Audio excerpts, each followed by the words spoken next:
Hello ವೀಕ್ಷಕರೇ, ನಾನೀಗ history KSET 2024ರ ಫಲಿತಾಂಶದ ಅನಾಲಿಸಿಸ್ ಅನ್ನು ಮಾಡಲಿಕ್ಕಿದ್ದೇನೆ.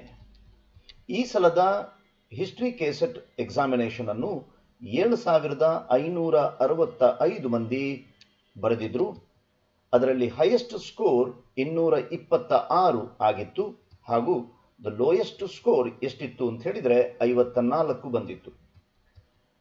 ಅದೇ ರೀತಿ ನಾವೀಗ ಓವರ್ ಆಲ್ ರಿಸಲ್ಟ್ಸ್ ಗಳನ್ನು ಗಮನಿಸೋದು ಅಂತಾದ್ರೆ 200ಕ್ಕಿಂತಲೂ ಅಧಿಕ ಅಂಕ ಪಡೆದವರ ಸಂಖ್ಯೆ 9, 190ರಿಂದ 200 14 ಮಂದಿ ಗಳಿಸಿರ್ತಾರೆ, 180ರಿಂದ 190 54 ಮಂದಿ, 170ರಿಂದ 180 182 ಮಂದಿ, 160ರಿಂದ 170 424 ಮಂದಿ, 150ರಿಂದ 160 804 ಮಂದಿ, 140ರಿಂದ 150 1130 ಮಂದಿ, 130ರಿಂದ 140 1277 ಮಂದಿ, 120ರಿಂದ 130 1231 ಮಂದಿ, 110ರಿಂದ 120 1039 ಮಂದಿ, 100ರಿಂದ 110 735 ಹಾಗೂ 100ಕ್ಕಿಂತಲೂ ಕಡಿಮೆ ಅಂಕ ಗಳಿಸಿದವರ ಸಂಖ್ಯೆ 666.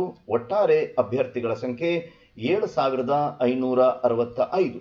ಹಾಗಾಗಿ ಗ್ರಾಫಲ್ಲಿ ನಾವು ಅದನ್ನು ಗಮನಿಸೋದು ಅಂತಾದರೂ ಕೂಡ ಕಡಿಮೆ ಅಂಕ ಬಂದವರ ಸಂಖ್ಯೆ ಜಾಸ್ತಿ ಇರ್ತದೆ.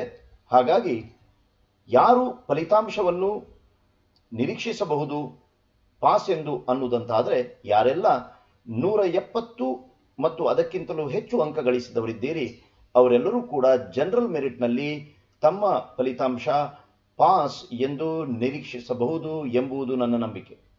ಉಳಿದ ಕೆಟಗರಿಯವರು 10 ಅಂಕಗಳನ್ನು ಕಡಿಮೆ ಮಾಡಿಕೊಂಡು ಅವರೂ ಕೂಡ ಪಾಸ್ ಎನ್ನುವ ನಿರೀಕ್ಷೆಯಲ್ಲಿ ಇರಬಹುದು.